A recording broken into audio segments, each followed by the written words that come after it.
One of the most damaging things any beginner can have in their journey when trying to integrate physical exercise in their life is false expectations. It doesn't matter if you want muscle strength or health. Will you still do something if what you thought was true is actually false? The moment of introduction is incredibly important for anything. It sets the first impressions and builds expectations, generally with the intention of showing the best side of something. And when you meet somebody new that you are interested in, you try to show your best self, or when a salesman comes towards you, he acts and shows like his best self. The salesman tries to sell you something, a product or a service. It will grind you something. It will make things easier. You don't need to do anything other than pay. And most of the time if you buy something that has been advertised, it works like it was intended, at least to some extent. If you see an ad about a car and you buy the car, you will get a functional car. If you see an ad for a hamburger and you buy it, you will get a hamburger. Yes, maybe the hamburger didn't look the same and both the car and the hamburger were presented as magical items that will solve everything in your life, but you paid and you were given something. It was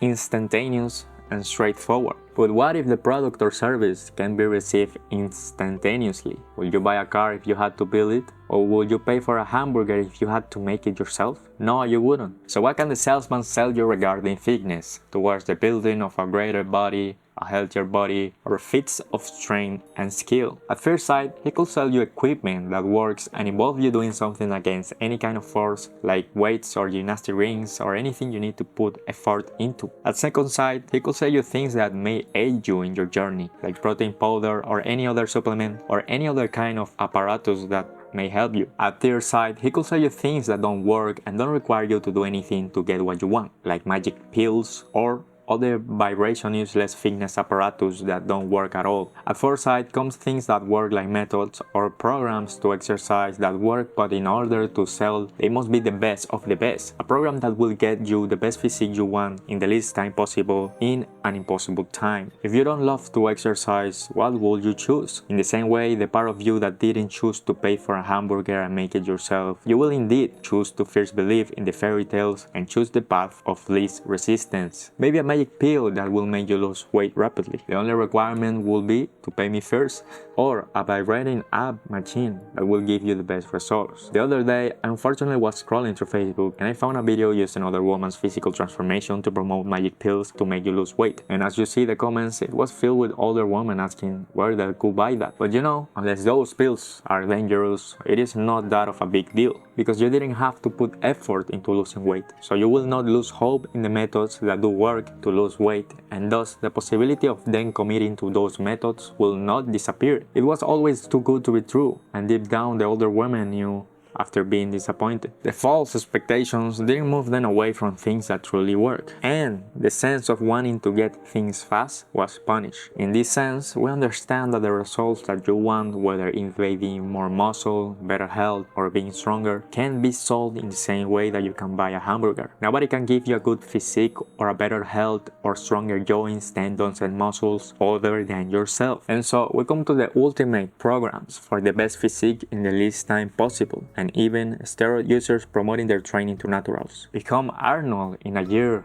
with my training, my teachings, my methods. Ultimately, in order to sell, you must show yourself as the best of the best, and in the sea of the best, we inevitably reach a point of no return. And with that, we also arrive to a battle of egos and dogmas. Fitness influencers screaming towards each other to put themselves above to prove their way is the way. Somebody promised you that you can get his physique in only 4 years, while somebody else promised you that you will get it in only a year. In the same way that you wanted to believe in fairy tales that you didn't want to build a car, you will also choose the best scenario, in this case, achieving your dream physique in only 1 year. But anybody that has trained for at least a year knows that that is not true, unless you want a physique like Tyler Durden from Fight Club, which is realistic in 1 year of natural training. And when you are disappointed in yourself because you were filled with false expectations, you will think that you are wrong, that something is wrong with you. I mean, a year is a lot of time. Why can the human body reach those standards that were shown to me? Either in this moment you will have two choices: keep going despite your disappointment in yourself, or give it up. I don't know about you, but the feeling of disappointment and expectations not being met are really strong, especially if you're a beginner. False expectations while doing things that work are way worse than fairy tales without effort.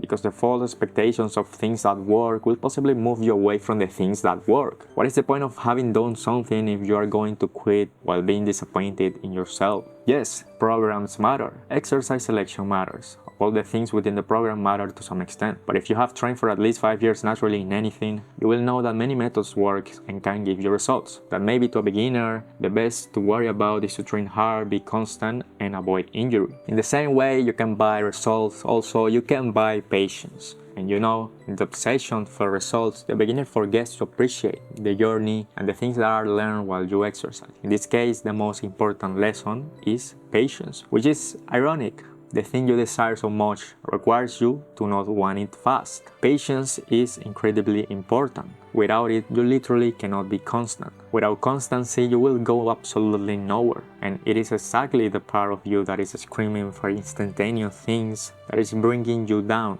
You can be patient while lowering your short-term expectations. This is slow. Any kind of physical improvement is really slow. So get used to that. Enjoy it. We must tell that to beginners. This impatience is the reason for your disappointments, of your false expectations. And marketing only makes things worse. It is okay to not have achieved your goals in a year, because maybe a year is not really that much time for the ambitions you choose. So keep going and be patient.